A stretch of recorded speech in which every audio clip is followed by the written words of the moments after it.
New York man effed around, and he will most definitely find out. Folks, this is Fernando doing another video for the Modern Survivalist, and this is what I do here in my channel. I talk about realistic survival and preparedness versus the fantasy, the delusion, the wishful thinking that is often in people's mind, usually in forums, people talking about, I will do this, I will do that. No, you just don't know. You think you know, but you don't know. This is like Finding Nemo. Nemo, you think you can do things, but you can't. This is what happens to these people. They think they are ready. They think they know what they're doing. They think that they're defending their homes. They think they're ready for SHTF. They have no damn clue. If you want to learn from actual real experience, you have the channel and you have my books. Strongly recommend, if you haven't got them already, Surviving the Economic Collapse, based on my experience in Argentina and street survival skills. This is mandatory for what you're seeing already. Like in this case, what happened to this man? Let's check this out. Shock in upstate New York. Police say a man shot and killed a 20-year-old woman who was in a car that accidentally pulled into his driveway. Tonight, he is charged with murder. Miguel Almaguer now with that story.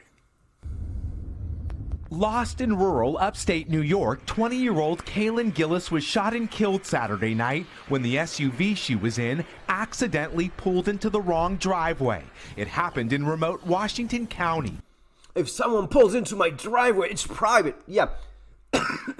You have no clue what that person intends. You have no idea. Most likely, in the middle of nowhere, it's someone fucking lost. It happens all the time, especially in rural roads and in the sticks and in the country and in the mountains, in the fields. It happens all the damn time. Immediately assuming that someone that is going down, and yes, no matter what sign you put up, yeah, trespassers, maybe they didn't even read it at night. Maybe they're lost, which is the most likely scenario. Just like I explained so many times, you just think you know things which you don't. I explain here that if you are in Buenos Aires, no matter what time of the day, if you see a motorcycle with two people, statistically speaking, 50% chance those are criminals. That is a very high damn chance. It's simply the way it is. Two people in a motorcycle, you're most likely gonna get robbed. Now, is that 100% certainty? Of course not, but it is very high. You know what is very high of a chance if someone approaches your middle of nowhere cul-de-sac or whatever the hell it is, your own private road? Probably someone lost. Maybe someone that is intentionally going towards your house because they want to ask for directions because they don't know where they are. Poor cell connection, even more so. I don't have a signal. Most people these days don't know how to move without a GPS, which is their phone. So you should not be surprised if this happens. It is by far the most likely scenario instead of the fantasy of this man that I'm being sieged. That's what he said at some point. When the sheriff says Gillis and her friends, who were in two vehicles and a motorcycle, couldn't find a nearby home. As the SUV was turning around, investigators say Kevin Monahan walked out of his home and fired 2 shots at the vehicle. Why did the suspect? They didn't even try to approach the man. They realized that they were in the wrong place. They started turning around when he started opening fire. This man will find out for sure. Tell you he opened fire. He has not given us any motive. He's not given us a reason as to why he felt necessary to fire. They turned around and were in the process of leaving when the shots were fired. The sheriff says Gillis, who was in the front passenger seat, and her 3 friends never got out of the car and never posed a threat to Monahan, who's charged with murder. Oh, he is so done. After the shooting, driving through the secluded town of Hebron, the group reached an area with cell phone service and called 911. They were young kids, like anywhere across this country. They were on a weekend night looking for a friend's house, and it was just a senseless and it's a tragic incident. Monahan, who's 65, has pled not guilty and is expected in court tomorrow. Yeah, so this man, simply because being a dumbass, that's the only description he can have, a dangerous dumbass, he will spend the last few years of his life in where he's supposed to be. That he had a life of crime? No, he had a life of thinking he knew things he didn't. This is what I try to explain to people all the time. Oh, I will do this, Fernando. No, I will do that. No, you will end up in jail if you do half of the things you say you will be doing. You cannot just assume that you're being sieged just because you see a car in your driveway. Someone driving down, oh, but it's my road. Yeah, but it doesn't give you the right to start shooting people. That just doesn't work that way. Look at what he was actually declaring. When you're by yourself, you have to figure out the worst case scenario. Monahan testified, according to the Times-Union, my only job is to protect my wife. His fantasy that he was protecting his wife. No, you opened up on a couple kids in a couple vehicles that didn't even exit the vehicle as they approached your property, which would have been perfectly reasonable as well, with caution, of course, getting out of the car. Hey, we're lost. Do you know where we are? That would be also perfectly normal. Missing a sign, just getting lost.